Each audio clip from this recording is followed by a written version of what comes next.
Hello, അമ്മ മനസ്സിൻ്റെ പുതിയൊരു എപ്പിസോഡിലേക്ക് എല്ലാവർക്കും സ്വാഗതം. ചാനൽ ആദ്യമായിട്ട് കാണുന്നവരാണെങ്കിൽ ഒന്ന് സബ്സ്ക്രൈബ് ചെയ്തിട്ട് ലൈക്ക് ചെയ്യണേ. അങ്ങനെ മേഘയോട് അച്ഛൻ ഉപദേശിച്ചു കൊടുക്കുകയാണ്. നീ എന്താ ജീവിതത്തിൽ തീരുമാനിച്ചിട്ടുള്ളത്? വീണ്ടും മനീഷിൻ്റെ കൂടെ തന്നെ ജീവിക്കാനാണോ? ഇപ്പം തന്നെ മഹേന്ദ്രനും ലക്ഷ്മിക്കും മനസ്സിലായി നീ അവരുടെ അടുത്ത തലമുറയല്ല എന്നുള്ളത്. അപ്പോൾ നീ കുറച്ചുകൂടി ശ്രദ്ധിക്കുക തന്നെ ചെയ്യണം. അതുകൊണ്ട് മനീഷിനെ പോലെ ഒന്നുമില്ലാത്ത ഒരുത്തനെ കല്യാണം കഴിക്കണോ, അതോ സിദ്ധാർത്ഥിനെ പോലെ ഉള്ള ഒരുത്തനെ കല്യാണം കഴിച്ച് ജീവിതത്തിലെല്ലാം നേടണമെന്ന് നീ തന്നെ തീരുമാനിക്കുക. അപ്പോൾ മേഘ തിരിച്ചു ചോദിക്കുന്നുണ്ട്. അച്ഛൻ്റെ സംസാരം കേട്ട് കഴിഞ്ഞാൽ ഞാൻ എന്തോ സിദ്ധാർത്ഥിനെ വേണ്ടാന്ന് പറഞ്ഞ് മനീഷിനെ വേണമെന്ന് പറഞ്ഞ് നടക്കും പോലെ ഉണ്ടല്ലോ. സിദ്ധാർത്ഥിന് പിന്നാലെ ഞാൻ ആവുന്നത്ര നടന്നതല്ലേ? സിദ്ധാർത്ഥ എന്നെ കല്യാണം കഴിക്കാത്തത് കൊണ്ടല്ലേ?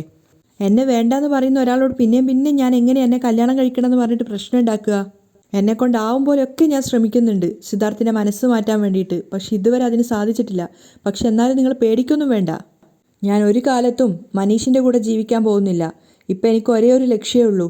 മഹേന്ദ്രൻ അച്ഛൻ്റെ സ്വത്തുക്കൾ മുഴുവൻ എൻ്റെ പേരിലാക്കണം. ഞാൻ മാത്രമേ അതിന് അവകാശിയായിട്ടുണ്ടാവാൻ പാടുള്ളൂ. മേഘ ഉറച്ച തീരുമാനത്തോടെ പറയുന്നത് കേട്ടപ്പോഴാണ് അയാൾക്ക് സമാധാനമായത്. തൻ്റെ മകൾ വഴിതെറ്റി പോയിട്ടില്ല എന്നുള്ളത് അയാൾക്ക് മനസ്സിലാവുന്നുണ്ട്. അപ്പോൾ മേഘ കോൺഫിഡൻസോടെ പറയാണ്, മനീഷിൻ്റെ കാര്യം ഞാൻ നോക്കിക്കോളാം അച്ഛാ. പക്ഷേ ചന്ദ്രികയെക്കുറിച്ച് ആലോചിക്കുമ്പോഴാണ് എനിക്ക് ചെറിയൊരു പേടിയുള്ളത്. അപ്പോൾ അയാൾ കൂളായിട്ട് പറയുന്നുണ്ട്, മേഘ, ഇത്രയും കാലം നിനക്ക് എതിരായിട്ട് നിന്നിട്ടുണ്ടായിരുന്ന ചന്ദ്രികയെ മഹേഷ് തന്നെ കടത്തിയിട്ട് പോയിട്ടാണുള്ളത്. എന്തായാലും മഹേഷ് ഇനി അവളെ വിടുന്നു തോന്നുന്നില്ല. അതുകൊണ്ട് ചന്ദ്രികയെക്കുറിച്ച് ആലോചിച്ചിട്ട് നീ വേണ്ടാണ്ട് ടെൻഷൻ അടിക്കണ്ട. നീ ശ്രദ്ധിക്കേണ്ടത് ചന്ദ്രികയെക്കുറിച്ച് ആലോചിച്ചിട്ടല്ല, നീ ചിന്തിക്കേണ്ടത് മനീഷിനെ കുറിച്ച് ആലോചിച്ചിട്ടാണ്. കാരണം പ്രിയയുടെ അച്ഛൻ അവനാണെന്ന് മനസ്സിലായി കഴിഞ്ഞാൽ മഹേന്ദ്രനും ലക്ഷ്മിയും എല്ലാവരും ചേർന്ന് നിങ്ങളെ രണ്ടുപേരെയും തമ്മിൽ കല്യാണം കഴിപ്പിക്കാൻ ശ്രമിക്കും. എന്താ അച്ഛൻ നിങ്ങൾ ഇങ്ങനെ പറയുന്നത്? ഞാനാണോ മനീഷിനെ തേടിപ്പോയി കണ്ടുപിടിച്ച് കൊണ്ടുവന്നത്? എങ്ങനെയൊക്കെയോ അവൻ തന്നെ എന്നെ കണ്ടുപിടിച്ച് എൻ്റെ അടുത്തേക്ക് എത്തി.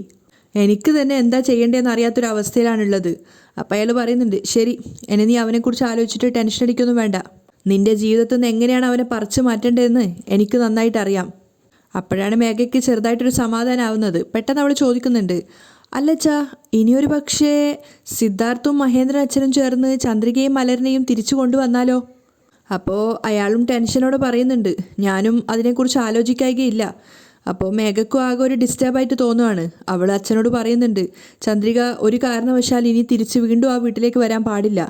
അതിനുവേണ്ടി എന്തൊക്കെ ചെയ്യണോ അതൊക്കെ അച്ഛൻ ചെയ്യണം. ശരി മോളെ, അത് ഞാൻ നോക്കിക്കോളാം. അയാൾ അവൾക്ക് വാക്ക് കൊടുക്കുകയാണ്. അപ്പോൾ മേഘ ചുറ്റിലും നോക്കിക്കൊണ്ട് പറയുന്നുണ്ട്, ഇനി ഒരുപാട് നേരം നമ്മളിവിടെ നിന്ന് സംസാരിക്കേണ്ട അച്ഛാ, ഞാനിവിടുന്ന് പോവുകയാണ്. ശരി, നീ ശ്രദ്ധയോടെ വണ്ടി ഓടിച്ച് പോയിക്കോളൂ. അയാൾ മകളെ യാത്രയാക്കുകയാണ്. മേഘ പോകുന്ന സമയത്ത് അയാൾ ചിന്തിക്കുന്നുണ്ട്, ചന്ദ്രിക തിരിച്ചു വരികയാണെങ്കിൽ അത് മേഘയുടെ ജീവിതത്തെയാണ് ബാധിക്കുക. ചന്ദ്രികയുടെ ജീവിതം എങ്ങനെയെങ്കിലും അവിടെ തന്നെ തീർക്കണം. ഇനി ചന്ദ്രികയ്ക്ക് എന്തെങ്കിലും സംഭവിച്ചാൽ തന്നെ അത് മഹേഷിൻ്റെ പേരിലിടാം. കാരണം അവനാണല്ലോ അവളെ തട്ടിക്കൊണ്ട് പോയത്. സിദ്ധാർത്ഥ ആകെ സങ്കടത്തോടെ അവൻ്റെ മുറിയിലാണുള്ളത്. അവനവൻ്റെ ഡയറി മറിച്ച് നോക്കുകയാണ്. അതിൽ ചന്ദ്രികയുടെയും മലറിൻ്റെയും അവൻ്റെയും ഫോട്ടോസ് അവന് സെപ്പറേറ്റ് ആയിട്ട് ഒട്ടിച്ചു വെച്ചിട്ടുണ്ടായിരുന്നു. അതൊക്കെ ഇങ്ങനെ നോക്കിക്കൊണ്ടിരിക്കുന്തോറും സിദ്ധാർത്ഥിന് വല്ലാത്ത സങ്കടം തോന്നുകയാണ്. ഓരോ പേജ് മറിച്ച് സിദ്ധാർത്ഥ് ആ ചിത്രങ്ങൾ നോക്കി ചന്ദ്രികയുടെയും മലറിൻ്റെയും ദേഹത്തൂടെ, അതായത് ആ പിക്ചറിൻ്റെ മുകളിൽ കൂടെ കൈ ഇങ്ങനെ തടവിക്കൊണ്ടിരിക്കുകയാണ്. ആ സമയത്താണ് സിദ്ധാർത്ഥ് പെട്ടെന്ന് ചന്ദ്രിക അവൻ്റെ കയ്യിൽ അണിഞ്ഞിട്ടുണ്ടായിരുന്ന ആ മോതിരം കാണുന്നത്. അപ്പോൾ സിദ്ധാർത്ഥ ആകെ ഞെട്ടുകയാണ്. കാരണം അവൻ്റെ കയ്യിൽ അങ്ങനെ ഒരു മോതിരം ഉണ്ടായിരുന്നില്ല. അവൻ ആ ഡയറി അവിടെ വെച്ചിട്ട് ആ മോതിരം അഴിച്ചപ്പോൾ അവൻ ചിന്തിക്കുന്നുണ്ട്, ഇത് ചന്ദ്രികയുടെ കയ്യിലുണ്ടായിരുന്ന മോതിരാണല്ലോ. ഇത് എൻ്റെ കയ്യിൽ എങ്ങനെയായിരിക്കും വന്നത്? അങ്ങനെയാണെങ്കിൽ ഒരുപക്ഷെ ഞാനവിടെ ബോധമില്ലാതെ കിടക്കുന്ന സമയത്ത് ചന്ദ്രിക എന്നെ വന്ന് കണ്ടിട്ടുണ്ടാവണം. ആ സമയത്തായിരിക്കും അവളുടെ കയ്യിലുണ്ടായിരുന്ന ഈ മോതിരം അവൾ എൻ്റെ കയ്യിൽ അണിഞ്ഞിട്ട് പോയത്. ആ മോതിരം നോക്കുന്തോറും സിദ്ധാർത്ഥിൻ്റെ കണ്ണ് നിറഞ്ഞു വരികയാണ്. അവൻ സ്വയം ചിന്തിക്കുന്നുണ്ട്, ഈ മോതിരം നീ എൻ്റെ കയ്യിൽ അണിഞ്ഞ് പോയിട്ടുണ്ടെങ്കിൽ നീ എന്നെ അംഗീകരിച്ചു എന്നല്ലേ അതിൻ്റെ അർത്ഥം? അപ്പോൾ ആ ഗോഡൗണിൽ വെച്ച് നടന്ന കാര്യങ്ങളൊക്കെ സിദ്ധാർത്ഥിൻ്റെ മനസ്സിൽ വരികയാണ്. കാരണം താനവിടെ ബോധമില്ലാതെ കിടക്കുന്ന സമയത്ത് ചന്ദ്രികയോട് മഹേഷ് പറഞ്ഞിട്ടുണ്ടായിരുന്നു, സിദ്ധാർത്ഥിനെ എനിക്ക് ഇഷ്ടമല്ല, ഞാൻ അവൻ്റെ കൂടെ ജീവിക്കാൻ ആഗ്രഹിക്കുന്നില്ല എന്ന് പറ. അപ്പോൾ ചന്ദ്രികയും വെല്ലുവിളിച്ചുകൊണ്ട് പറയുന്നുണ്ട്, എൻ്റെ ജീവൻ പോയാലും ഞാൻ അങ്ങനെ ഒന്നും പറയില്ല. അത് ശരിക്കും സിദ്ധാർത്ഥിന് വല്ലാത്തൊരു അതിശയം തന്നെയായിരുന്നു. അതിനുശേഷം സിദ്ധാർത്ഥിൻ്റെ കഴുത്ത് കുത്തിപ്പിടിച്ച് ശ്വാസം മുട്ടിച്ച സമയത്താണ് ചന്ദ്രിക പറയുന്നത്, ഡാ, അദ്ദേഹത്തിൻ്റെ കഴുത്ത് വിടടാ. ഞാൻ കാരണം ഇനി സിദ്ധു സാറിന് ഒരു കഷ്ടവും വേണ്ട. ഞാൻ അദ്ദേഹത്തെ മറന്നോളാം. ചന്ദ്രിക കരഞ്ഞുകൊണ്ട് പറഞ്ഞതൊക്കെ സിദ്ധാർത്ഥിന് ഓർമ്മ വന്നിട്ടുണ്ടായിരുന്നു. അപ്പോൾ സിദ്ധാർത്ഥ് ചിന്തിക്കുകയാണ്, ചന്ദ്രികയും മലരിനെയും എവിടെ, ഈ ലോകത്തിൻ്റെ ഏത് മൂലയെ കൊണ്ടുപോയിട്ട് മഹേഷ് ഒളിപ്പിച്ചു വെച്ചാലും ഞാൻ നിങ്ങളെ രക്ഷിക്കും. എൻ്റെ അടുത്തു നിന്ന് ഒരു കാരണവശാലും മഹേഷിന് നിങ്ങളെ രണ്ടുപേരെയും ഇനി അകറ്റാൻ സാധിക്കില്ല. ഞാൻ ജീവനോടെ ഉള്ളിടത്തോളം കാലം അത് നടക്കില്ല. സിദ്ധാർത്ഥ് വീണ്ടും ആ മോതിരം കയ്യിൽ അണിഞ്ഞതിന് ശേഷം ആ മോതിരത്തിന് ചുംബിക്കുകയാണ്. മഹേന്ദ്രന് ഒരു സമാധാനം ഇല്ലാതെ ഇരിക്കുകയാണ്. ആ സമയത്ത് സിദ്ധാർത്ഥ് അങ്ങോട്ടേക്ക് വന്നിട്ടുണ്ട്. അങ്കിൾ എന്ന് വിളിക്കുന്ന സമയത്ത് അയാൾ പെട്ടെന്ന് ഞെട്ടി എഴുന്നേറ്റ് ചോദിക്കുകയാണ്, സിധു, ചന്ദ്രികയെക്കുറിച്ച് എന്തെങ്കിലും വിവരം കിട്ടിയോ? കമ്മീഷണർക്ക് ഫോൺ ചെയ്തോ? അപ്പോൾ സിദ്ധാർത്ഥ് പറയുന്നുണ്ട്, ഇല്ല അങ്കിൾ, പക്ഷേ CCTV ഫുട്ടേജ് വെച്ചിട്ട് കാര്യങ്ങളൊക്കെ നോക്കുന്നുണ്ട്. എത്രയും പെട്ടെന്ന് കണ്ടുപിടിക്കും, പേടിക്കൊന്നും വേണ്ട, ധൈര്യമായിട്ടിരിക്കുമെന്ന് പറഞ്ഞിട്ടുണ്ട്. അത് കേട്ടതും മഹേന്ദ്രൻ ശരിക്കും തളർന്നു പോവുകയാണ്. അയാൾ സിദ്ധാർത്ഥിനോട് ചോദിക്കുന്നുണ്ട്, സിധു, ചന്ദ്രികയും മലരിനെയും മഹേഷ് ഒന്നും ചെയ്യില്ലായിരിക്കും അല്ലേ? സിദ്ധാർത്ഥും വല്ലാത്ത സങ്കടത്തോടെയാണുള്ളത്. അവൻ പറയുന്നുണ്ട്, അങ്കിൾ ടെൻഷൻ ആവാതെ, ഒന്നും സംഭവിക്കരുതെന്ന് ഞാനും ദൈവത്തോട് പ്രാർത്ഥിക്കുന്നുണ്ട്. അപ്പോൾ മഹേന്ദ്രൻ പറയാണ്, ആ മഹേഷിനെ എൻ്റെ കൈ കിട്ടിയാലുണ്ടല്ലോ, അവനെ ഞാൻ കഷ്ണം കഷ്ണാക്കിയിട്ട് വെട്ടി കൊന്നു കളയും. സിദ്ധാർത്ഥിനും മഹേഷിനെ കൊല്ലാനുള്ള ദേഷ്യം വരുന്നുണ്ടായിരുന്നു, പക്ഷെ അവനൊന്നും മിണ്ടുന്നില്ല. അപ്പോൾ മഹേന്ദ്രൻ പറയുന്നുണ്ട്, എന്നാൽ അവൻ എന്തൊരു ധൈര്യം നോക്ക്, നിന്നെ തട്ടിക്കൊണ്ടു പോയിട്ട് ചന്ദ്രികയും മലരിനെയും ഇവിടുന്ന് കൂട്ടിക്കൊണ്ടു പോകാന്ന് വെച്ചാൽ. എന്തോ ഭാഗ്യം കൊണ്ടാണ് ദൈവത്തിന് ആ സമയത്ത് നിന്നെ കാണിച്ചു തരാൻ തോന്നിയത്. അതുകൊണ്ട് മാത്രമാണ് നിന്നെ രക്ഷിക്കാൻ സാധിച്ചത്. പക്ഷേ കുറച്ചുകൂടി മുന്നേ വന്നിട്ടുണ്ടായിരുന്നെങ്കിൽ ചന്ദ്രികയും മലരിനെയും രക്ഷിക്കാൻ പറ്റുമായിരുന്നു മോനെ. അപ്പോഴേക്കും മേഘയും മുത്തശ്ശി അങ്ങോട്ടേക്ക് വന്നിട്ടുണ്ടായിരുന്നു. മേഘ അയാളോട് പറയാണ്, അച്ഛാ, അമ്മ ഇന്നലെ രാത്രി മുതൽ ഒന്നും കഴിച്ചിട്ടില്ല. നിങ്ങൾ വന്നിട്ട് എന്തെങ്കിലും ഒന്ന് കഴിക്കാൻ പറ, ഇങ്ങനെ തന്നെ ഇരുന്നാൽ എന്തെങ്കിലും അസുഖം വരില്ലേ? അപ്പം മുത്തശ്ശി ചോദിക്കുന്നുണ്ട്, ഏയ് മഹേന്ദ്ര, സത്യം പറഞ്ഞാൽ എന്തിനു വേണ്ടിയിട്ടാണ് ചന്ദ്രികയ്ക്കും മലരിനും വേണ്ടിയിട്ട് ലക്ഷ്മി ഇങ്ങനെ ഭക്ഷണം കഴിക്കാതിരിക്കുന്നത്? ചന്ദ്രിക ഈ വീട്ടിൽ വെറും ജോലിക്ക് വന്നൊരു ജോലിക്കാരിയാണ്. അത് കേട്ടതും മഹേന്ദ്രൻ്റെയും സിദ്ധാർത്ഥിൻ്റെയും മുഖം ദേഷ്യം കൊണ്ട് മാറുകയാണ്. അപ്പോൾ മുത്തശ്ശി പറയുന്നുണ്ട്, അവനവൻ്റെ കുട്ടിക്ക് വേണ്ടിയിട്ടാണ് ഇങ്ങനെയൊക്കെ ചെയ്യുന്നതെങ്കിൽ കുഴപ്പമില്ലായിരുന്നു. അവൾ പ്രസവിച്ച കുട്ടിയോ മറ്റോ ആയിരുന്നെങ്കിൽ ഇത് ഏതോ ഒരു ജോലിക്കാരിക്ക് വേണ്ടിയിട്ട്. അത് കേട്ടതും മഹേന്ദ്രൻ ഒന്നും പറയാതെ തല വെട്ടിക്കുകയാണ്. അപ്പോൾ മുത്തശ്ശി പറയുന്നുണ്ട്, അവൾക്ക് വേണ്ടിയിട്ട് ലക്ഷ്മി ഇങ്ങനെയൊക്കെ ചെയ്യേണ്ട ആവശ്യം എന്താ? അപ്പോൾ സിദ്ധാർത്ഥ് ദേഷ്യത്തോടെ പറയാണ്, മുത്തശ്ശി, ഞങ്ങളോ ചന്ദ്രികയെയും മലരിനെയും കാണുന്നില്ല എന്നുള്ള സങ്കടത്തിലാണുള്ളത്. വേണ്ടാണ്ട് ഓരോന്ന് പറഞ്ഞിട്ട് ദേഷ്യം പിടിപ്പിക്കാൻ നിൽക്കല്ലേ. അപ്പം മുത്തശ്ശിയും പറയാണ്, അതെ അതെ, നമ്മളെന്തെങ്കിലും പറഞ്ഞു കഴിഞ്ഞാൽ നിനക്ക് നല്ലോണം ദേഷ്യം കയറും. മുത്തശ്ശി അത് കഴിഞ്ഞ് മഹേന്ദ്രനോട് പറയാണ്, മഹേന്ദ്ര, ലക്ഷ്മി ഒന്നും കഴിക്കുന്നില്ല എന്നുള്ള ആ ഒരു ടെൻഷൻ കൊണ്ടാണ് നിന്നോട് വന്നിട്ട് പറഞ്ഞത്. നീ വന്നിട്ട് അവളോട് എന്തെങ്കിലും കഴിക്കാൻ പറ, അപ്പോഴാണ് ഇനി അവൾ കഴിക്കുള്ളൂ. പൂജാ റൂമിലാണ് അവൾ ഉള്ളത്, വാ എന്ന് പറഞ്ഞിട്ട് കൂട്ടിക്കൊണ്ടു പോവാണ്. അങ്ങനെ അവർ 4 പേര് അവിടെ പോകുന്ന സമയത്ത് ലക്ഷ്മി കണ്ണുകളൊക്കെ ഇറുക്കി അടച്ച് സങ്കടത്തോടുകൂടി ദൈവത്തിന് മുന്നിൽ കൈകൂപ്പി ഇരുന്ന് പ്രാർത്ഥിക്കുകയാണ്. ഇവരാരും വന്നത് അവർ അറിഞ്ഞിട്ട് പോലും ഉണ്ടായിരുന്നില്ല. അപ്പോൾ മഹേന്ദ്രൻ അവരുടെ മുന്നിലെത്തിയിട്ട് വിളിക്കുകയാണ്, ലക്ഷ്മി. അവർ സങ്കടത്തോടെ മിഴികൾ തുറക്കുന്ന സമയത്ത് മഹേന്ദ്രനും വിഷമത്തോടെ പറയുന്നുണ്ട്, ഇന്നലെ രാത്രി മുഴുവൻ നീ ഒന്നും കഴിച്ചിട്ടില്ല, എന്താ ഇങ്ങനെ ഒന്നും കഴിക്കാതിരിക്കുന്നത്? അപ്പോൾ നിറഞ്ഞ കണ്ണുകളോടെ ലക്ഷ്മി പറയുന്നുണ്ട്, ചന്ദ്രികയും മലരും എവിടെയാണ് ഉള്ളതെന്ന് പോലും അറിയില്ല. അങ്ങനെ അവരെവിടെയാണെന്ന് അറിയാത്ത ഈ ഒരു സാഹചര്യത്തിൽ എന്നെക്കൊണ്ട് എങ്ങനെ ഭക്ഷണം കഴിക്കാൻ കഴിയും? അത് കേട്ടതും മേഘയ്ക്കും മുത്തശ്ശിക്കൊക്കെ ദേഷ്യം തോന്നുന്നുണ്ടായിരുന്നു. പക്ഷേ മഹേന്ദ്രൻ അവരുടെ ദുഃഖത്തിൻ്റെ കാരണം അറിയാവുന്നത് കൊണ്ട് തന്നെ അയാൾ ഒന്നും പറയുന്നില്ല. അയാൾ ആകെ സങ്കടത്തോടെ ലക്ഷ്മിയോട് പറയാണ്, ചന്ദ്രികയെയും മലരിനെയും പോലീസ് എത്രയും പെട്ടെന്ന് കണ്ടുപിടിക്കും. ആ മഹേഷിൻ്റെ കയ്യിൽ നിന്ന് അവരെ രക്ഷിക്കും. അപ്പോൾ ലക്ഷ്മി പറയുന്നുണ്ട്, എനിക്കെന്തോ വല്ലാതെ പേടി തോന്നേട്ടാ. ആ മഹേഷ് ഒരു സൈക്കോ ആണ്. ഇനി അവരെ രണ്ടുപേരെയും മഹേഷ് എന്തെങ്കിലും ചെയ്യുമോയെന്ന് എനിക്ക് വല്ലാതെ പേടി തോന്നുന്നുണ്ട്. സിദ്ധാർത്ഥിനും അങ്ങനെ ഒരു ഭയം തോന്നായികയില്ല, മഹേന്ദ്രനും ഒക്കെ ഉണ്ട്. പക്ഷേ മേഘയ്ക്കും മുത്തശ്ശിക്കും ലക്ഷ്മിയുടെ സംസാരം കേൾക്കുമ്പോൾ ദേഷ്യമാണ് വരുന്നത്. എങ്കിലും മഹേന്ദ്രൻ ലക്ഷ്മിയെ സമാധാനിപ്പിക്കുകയാണ്, അങ്ങനെയൊന്നും സംഭവിക്കില്ല, ദൈവം ഉണ്ടല്ലോ, നീ വെറുതെ ഓരോന്ന് ആലോചിച്ചിട്ട് ടെൻഷൻ ആവാതെ. അപ്പോഴും ഒന്നും പറയാതെ ലക്ഷ്മി തലതാഴ്ത്തിയിരിക്കുകയാണ്. അപ്പം മേഘ പറയുന്നുണ്ട്, അച്ഛാ, അമ്മയോട് ആദ്യം എന്തെങ്കിലും കഴിക്കാൻ പറ, ഇങ്ങനെ ഇരുന്ന് കഴിഞ്ഞാൽ ബോഡി വീക്കായിട്ട് എന്തെങ്കിലും അസുഖം വരും. അപ്പോൾ മഹേന്ദ്രൻ പറയാണ്, ലക്ഷ്മി, അവർ രണ്ടുപേരും തീർച്ചയായിട്ടും വരിക തന്നെ ചെയ്യും, നീ വെറുതെ ടെൻഷൻ ആവല്ലേ, ആദ്യം നീ വന്ന് എന്തെങ്കിലും ഭക്ഷണം കഴിക്കേ. അപ്പോൾ ലക്ഷ്മി പറയാണ്, ഇല്ല, ഞാൻ ഭക്ഷണം കഴിക്കില്ല. അത് കേട്ടതും എല്ലാവരും ഞെട്ടിയിട്ടിരിക്കുകയാണ്.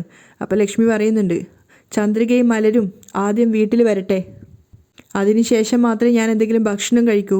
അവർക്ക് വേണ്ടിയിട്ട് വ്രതം ഇരിക്കാമെന്ന് ഞാൻ ദൈവത്തിന് മുന്നിൽ പറഞ്ഞിട്ടുള്ളതാ. അവരിവിടെ തിരിച്ചെത്തിയാൽ മാത്രമേ ഞാൻ ഈ വ്രതം അവസാനിപ്പിക്കുകയുള്ളൂ. അത് കേട്ടതും മേഘയും മുത്തശ്ശിയും പരസ്പരം നോക്കുകയാണ്. ഒരു വേലക്കാരിക്ക് വേണ്ടിയിട്ടാണോ അമ്മ ഇങ്ങനെയൊക്കെ ത്യാഗം സഹിക്കുന്നതെന്ന് വിചാരിച്ചിട്ട്. അപ്പോൾ ലക്ഷ്മി മഹേന്ദ്രനോട് പറയുന്നുണ്ട്, ഇനി ഈ ചന്ദ്രികയും മലരും വന്നിട്ടില്ലെങ്കിൽ എൻ്റെ ജീവൻ പോകുന്നവരെ ഞാൻ വ്രതം ഇരിക്കുക തന്നെ ചെയ്യും. അവരെ അതിൽ നിന്ന് തടുക്കാൻ ആർക്കും സാധിക്കില്ല എന്ന് അവരുടെ ദൃഢനിശ്ചയമുള്ള വാക്കുകളിലുണ്ടായിരുന്നു. അപ്പോൾ മഹേന്ദ്രൻ ചോദിക്കുന്നുണ്ട്, എന്താ ലക്ഷ്മി നീ ഇങ്ങനെയൊക്കെ പറയുന്നേ? തീർച്ചയായിട്ടും ചന്ദ്രികയും മലരിനെയും മഹേഷിൻ്റെ കയ്യിൽ നിന്ന് പോലീസ് രക്ഷിക്കും. നീ ധൈര്യമായിട്ടിരിക്ക്, ദയവ് ചെയ്ത് വന്ന് കുറച്ച് എന്തെങ്കിലും കഴിക്ക്. അപ്പോൾ ലക്ഷ്മി ഉറച്ച തീരുമാനത്തോടെ തന്നെയാണ് പറയുന്നത്, ഇല്ല, എനിക്കൊരു ഭക്ഷണവും വേണ്ട. ചന്ദ്രികയും മലരും ഈ വീട്ടിൽ കാലെടുത്ത് വെച്ചതിന് ശേഷം മാത്രമേ ഞാൻ ഈ വ്രതം അവസാനിപ്പിക്കുകയുള്ളൂ. അവരുടെ ആ ഒരു ദൃഢനിശ്ചയം കാണുമ്പോൾ അവർക്ക് 4 പേർക്കും പേടി തോന്നുന്നുണ്ടായിരുന്നു. അപ്പോൾ ലക്ഷ്മി തീർച്ചയായിട്ടും പറയുകയാണ്, അതിന് മുന്നാലെ എൻ്റെ ജീവൻ പോയാലും ഞാൻ ഈ വ്രതം അവസാനിപ്പിക്കില്ല. മുത്തശ്ശിക്ക് വല്ലാത്ത ദേഷ്യം തോന്നുന്നുണ്ടായിരുന്നു ലക്ഷ്മിയുടെ ആ ഒരു പ്രവൃത്തി കാണുന്ന സമയത്ത്. അപ്പോൾ സിദ്ധാർത്ഥ് ലക്ഷ്മിയോട് പറയുന്നുണ്ട്, ആൻറ്റി നിങ്ങൾ എന്തിനിങ്ങനെ ടെൻഷനാവുന്നത്? ഞങ്ങളെല്ലാവരും ഇല്ലേ? ചന്ദ്രികയ്ക്കും മലരിനും ഒന്നും സംഭവിക്കില്ല. അവരെ രണ്ടുപേരെയും തിരിച്ചിവിടെ എത്തിക്കുക എന്നുള്ളത് എൻ്റെ ഉത്തരവാദിത്തമാണ്. അപ്പോൾ ലക്ഷ്മി സിദ്ധാർത്ഥിനോട് പറയാണ്, അവരെ രണ്ടുപേരെ എങ്ങനെയെങ്കിലും ഈ വീട്ടിലേക്ക് തിരിച്ചു കൊണ്ടുപോകാൻ മോനെ. ഞാൻ ഒരു പച്ചവെള്ളം കുടിക്കുന്നുണ്ടെങ്കിലും അത് ചന്ദ്രികയുടെ കയ്യിൽ നിന്ന് വാങ്ങിയിട്ടേ കുടിക്കൂ. അതുകൂടെ കേട്ട സമയത്ത് മുത്തശ്ശിക്ക് ദേഷ്യം വന്നിട്ട് മേഘയും വിളിച്ചു കൂട്ടിക്കൊണ്ട് പുറത്തേക്ക് വന്നിട്ടുണ്ടായിരുന്നു. അപ്പോൾ മേഘയോട് പറയുന്നുണ്ട്, ഈ ലോകത്തിലുള്ള എല്ലാ അതിശയവും ഈ വീട്ടിൽ തന്നെയാണ് നടക്കുക. ഒരു വേലക്കാരിക്ക് വേണ്ടിയിട്ട് ആരെങ്കിലും ഇങ്ങനെ വ്രതമൊക്കെ എടുക്കുമോ? എനിക്ക് എന്തൊക്കെയോ സംശയം തോന്നുന്നുണ്ട് മേഘ. ഒരുപക്ഷെ ചെല്ലമ്മയാണ് അവരുടെ മകളെന്നുള്ളത് അവർക്ക് തിരിച്ചറിഞ്ഞിട്ടുണ്ടാവുമോ? അപ്പോൾ മേഘയും കൺഫ്യൂഷനോടെ ചോദിക്കുന്നുണ്ട്, അങ്ങനെ മനസ്സിലായിട്ടുണ്ടെങ്കിൽ എല്ലാവരോടും അവരത് പറയില്ലായിരുന്നോ? മുത്തശ്ശിക്കും സംശയമാവുകയാണ്. അവർ പറയുന്നുണ്ട്, അതന്നെ എനിക്കും മനസ്സിലാവാത്തത്. അവർക്ക് മനസ്സിലായി എന്നും തോന്നുന്നു, മനസ്സിലായിട്ടില്ല എന്നും തോന്നുന്നു. ദൈവത്തിന് മാത്രമേ എല്ലാം അറിയുള്ളൂ. ലക്ഷ്മി പിന്നീട് കൂടുതലൊന്നും പറയാതെ വീണ്ടും പ്രാർത്ഥനയിലേക്ക് കയറുകയാണ്, കണ്ണുകൾ അടച്ചു വെച്ചിട്ട്. പിന്നെ കാണിക്കുന്നത് ശ്രീലങ്കയിൽ എത്തിയിട്ടുണ്ടായിരുന്നല്ലോ മഹേഷും ചന്ദ്രികയും മലരും ഒക്കെ. അവർ കുറച്ച് ദൂരം മുന്നോട്ടേക്ക് നടക്കുന്ന സമയത്ത് മഹേഷിൻ്റെ കൂട്ടുകാരൻ വിളിച്ചിട്ട് പറയുന്നുണ്ട്, ഞാൻ കാറും കൊണ്ട് ഇവിടെ നിൽക്കുകയാണെന്നുള്ളത്. ആ സമയത്ത് അവനാ വെയിറ്റ് ചെയ്യുന്ന സമയത്ത് മലര് ചന്ദ്രികയോട് പറയുന്നുണ്ട്, അമ്മ നമുക്കിവിടെ നിൽക്കണ്ട അമ്മ, പോവാം, നമുക്ക് മഹേന്ദ്ര മുത്തശ്ശൻ്റെ അടുത്തേക്ക് പോവാമെന്ന് പറയുന്നുണ്ട്. അപ്പോൾ ചന്ദ്രിക പറയുന്നുണ്ട്, വിഷമിക്കല്ല മോളെ, നമുക്ക് പോവാം, വേറെ വഴിയില്ല എന്നൊക്കെ പറഞ്ഞിട്ട് സമാധാനിപ്പിക്കുകയാണ് കുട്ടിയെ. അപ്പോൾ മഹേഷ് കളിയാക്കുകയാണ്, മഹേന്ദ്ര മുത്തശ്ശനോ? ഇനി അങ്ങനെ ഒരു മുത്തശ്ശനൊന്നും ഇല്ല, ഇനി നമ്മൾ ജീവിക്കാൻ പോകുന്നത് ഇവിടെയാണ്. മാത്രമല്ല ചന്ദ്രികയോട് പറയുന്നുണ്ട്, അധികം അഹങ്കരിക്കാതെ രണ്ടുപേരും വായും പൂട്ടിയിട്ട് വണ്ടിയിൽ കയറിക്കോ. കാരണം സിദ്ധാർത്ഥ് ഇപ്പോഴും അവിടെ എൻ്റെ കസ്റ്റഡിയിൽ തന്നെയാണ് ഉള്ളത്. നിങ്ങൾ ഇവിടുന്ന് എന്തെങ്കിലും വേണ്ടാതെ കാണിച്ചാൽ അവൻ്റെ തല അവിടെ പൊട്ടിത്തെറിക്കുന്നു. അപ്പോൾ ചന്ദ്രിക പറയുന്നുണ്ട്, നീ പറഞ്ഞ പോലെ ഞങ്ങൾ നിൻ്റെ കൂടെ വന്നില്ലേ, ഇനി എന്തിനാ അദ്ദേഹത്തെ ഇങ്ങനെ ടോർച്ചർ ചെയ്യുന്നത്? അദ്ദേഹത്തെ വിട്ടൂടെ? അന്നേരം മഹേഷ് കളിയാക്കുകയാണ്, അവൻ എപ്പോഴാണ് വിടണ്ടേന്ന് എനിക്കറിയാം, നീ വായി മൂടിയിട്ട് എൻ്റെ കൂടെ വരാൻ നോക്ക്. അപ്പോൾ കരഞ്ഞുകൊണ്ട് മലര് വീണ്ടും പറയാണ്, അമ്മ വേണ്ടമ്മ, എനിക്കാകെ പേടിയാവുക, നമുക്ക് തിരിച്ച് നമ്മളെ വീട്ടിലേക്ക് തന്നെ പോവാം അമ്മ. അപ്പോൾ ചന്ദ്രിക മകളോട് പറയുന്നുണ്ട്, കരയല്ലേ മോളെ, സിദ്ധു സാറിനെ രക്ഷിക്കാൻ അമ്മയ്ക്ക് ഇതല്ലാതെ മറ്റൊരു വഴിയോ അറിയില്ലടാ. ദൈവം നമ്മളെ തലയിൽ എന്താണോ എഴുതി വെച്ചിട്ടുള്ളത് അതല്ലേ നടക്കുള്ളൂ, വാ എന്ന് പറഞ്ഞിട്ട് മഹേഷിൻ്റെ കൂട്ടുകാരൻ കാത്തു നിൽക്കുന്ന ആ കാറിൻ്റെ ഭാഗത്തേക്ക് പോവുകയാണ്. അവർ രണ്ടുപേരും പരസ്പരം കണ്ടതും കെട്ടിപ്പിടിച്ചിട്ട് കുശലാന്വേഷണമൊക്കെ നടത്തുന്നുണ്ട്, സുഖവിവരമൊക്കെ ചോദിക്കുകയാണ്. അങ്ങനെ അവരോട് കാറ് കയറാൻ പറഞ്ഞ സമയത്ത് ചന്ദ്രിക നിൽക്കുമ്പോൾ മഹേഷ് ദേഷ്യത്തോട് പറയുന്നുണ്ട്, ഇനി ഞാൻ വേറെ തന്നെ പറയണോ കാറ് കയറാൻ, കയറി ഇരിക്കുന്നു. അങ്ങനെ പേടിയോടുകൂടി ചന്ദ്രികയും മലരും പിൻസീറ്റിലും മഹേഷ് മുൻസീറ്റിലുമായിട്ട് കയറുകയാണ്. കാറ് ദൂരം മുന്നോട്ട് പോയിക്കൊണ്ടിരിക്കുന്നതിനനുസരിച്ച് ചന്ദ്രയ്ക്കും മലറിനും വല്ലാതെ പേടി തോന്നുകയാണ്. കാരണം അവർ വേറെ ഏതോ ഒരു ലോകത്തെത്തിയ പോലെയൊക്കെ അവർക്ക് തോന്നുന്നുണ്ടായിരുന്നു. മാത്രമല്ല കാറിലിരിക്കുന്ന മഹേഷിൻ്റെ കൂട്ടുകാരനാണെങ്കിലും മിറർ നേരെയാക്കിയിട്ട് ചന്ദ്രികയെ തന്നെ നോക്കി ഒരു വൃത്തികെട്ട വഷളൻ രീതിയിൽ നോക്കിക്കൊണ്ടിരിക്കുകയാണ്. മഹേഷ് അതൊന്നും ശ്രദ്ധിക്കുന്നില്ല. ചന്ദ്രയ്ക്ക് പക്ഷേ വേഗം തന്നെ അത് മനസ്സിലായിട്ടുണ്ടായിരുന്നു. കാരണം നമ്മളെ നേരെ ഒരു മോശമായ നോട്ടം വരുമ്പോൾ നമുക്ക് മനസ്സിലാക്കാൻ പറ്റുമല്ലോ. ചന്ദ്രയ്ക്ക് അത് വല്ലാത്തൊരു ഡിസ്കംഫർട്ടായിട്ട് ഫീൽ ചെയ്യാണ്. അങ്ങനെ ഒരുപാട് ദൂരം കാറ് യാത്ര ചെയ്തതിന് ശേഷം ഒരു പഴയ വീടിൻ്റെ മുന്നിലായിട്ട് കാറ് നിൽക്കുകയാണ്. അപ്പോൾ അവൻ ആദ്യം തന്നെ ഇറങ്ങിയിട്ട് ആ വീട്ടിൻ്റെ ഉള്ളിലേക്ക് പോകുന്നുണ്ട്. മഹേഷ് കാറിൻ്റെ ഡോറ് തുറന്നിട്ട് ചന്ദ്രികയോടും മലരിനോട് ഇറങ്ങാൻ പറയാണ്. അപ്പോഴും മലര് കരഞ്ഞുകൊണ്ട് ചന്ദ്രികയോട് പറയുന്നുണ്ട്, അമ്മ എനിക്കിവിടെ നിൽക്കാൻ താല്പര്യമില്ലമ്മ, വാ അമ്മ, നമുക്ക് മഹേന്ദ്ര മുത്തശ്ശൻ്റെ വീട്ടിലേക്ക് പോവാലോ. അപ്പം മഹേഷാണ് അതിന് ഉത്തരം കൊടുക്കുന്നത്, എന്ത് മഹേന്ദ്ര മുത്തശ്ശനോ? ഇനിമേൽ അങ്ങോട്ട് പോകുന്നൊന്നും വിചാരിക്കണ്ട, ആ കാര്യങ്ങളൊക്കെ തന്നെ മറന്നേക്ക്. നമ്മളിനി ജീവിക്കാൻ പോകുന്നത് ഇവിടെയാണ്, നമ്മൾ 3 പേരും ഇനി ഇവിടെയാണ് ജീവിക്കാൻ പോകുന്നത്. വായി പൂട്ടിയിട്ട് എൻ്റെ കൂടെ വന്നോ, ഇറങ്ങാൻ നോക്ക്. മലര് കരയുന്ന കണ്ടപ്പോൾ ചന്ദ്രിക അവളുടെ കണ്ണീര് തുടച്ചു കൊടുത്തുകൊണ്ട് പറയുന്നുണ്ട്, കരയിലടാ മോളെ, അമ്മയില്ലേ നിൻ്റെ കൂടെ, ധൈര്യമായിട്ടിരിക്കണം മലർ. എന്നിട്ട് അവർ കാറിന്ന് പുറത്തിറങ്ങിയിട്ട് ആ വീട്ടിൻ്റെ ഉള്ളിലേക്ക് കയറുകയാണ്. ഒരു പഴയ മോഡൽ വീടായിരുന്നു അത്. അങ്ങനെ അകത്തേക്ക് കയറിയ സമയത്ത് മഹേഷിൻ്റെ കൂട്ടുകാരൻ അവിടെ ഉണ്ട്. അവർ 3 പേരെയും കണ്ട സമയത്ത് കൂട്ടുകാരൻ മഹേഷിനോട് പറയുന്നുണ്ട്, നിങ്ങൾക്ക് എന്താ ആവശ്യമില്ലെന്ന് വെച്ചാൽ എന്നോട് പറഞ്ഞാൽ മതി. ഇതൊരു കുറച്ച് ഉള്ളോട്ടുള്ള വീടായതുകൊണ്ട് തന്നെ ഇവിടെ പെട്ടെന്ന് ആരും കണ്ടുപിടിക്കുകയൊന്നുമില്ല. അതുകൊണ്ട് അങ്ങനത്തെ പേടിയൊന്നും വേണ്ട. എന്താ ആവശ്യമുണ്ടെങ്കിൽ എന്നോട് പറഞ്ഞാൽ മതി, ഞാനിവിടെ എത്തിച്ചു തരും എന്നൊക്കെ പറഞ്ഞിട്ട് അവൻ യാത്ര ചോദിച്ചിട്ട് പോവുകയാണ്. പക്ഷേ ആ സമയത്തൊക്കെ അവനൊരു വഷളം നോട്ടത്തോടു കൂടിയാണ് ചന്ദ്രികയെ നോക്കുന്നത്. ചന്ദ്രികയ്ക്ക് അത് വല്ലാതെ ദേഷ്യത്തോടെയാണ് ഫീൽ ചെയ്യുന്നത്. അവിടെയാണ് ഇന്നത്തെ എപ്പിസോഡ് വൈൻഡപ്പ് ചെയ്യുന്നതും.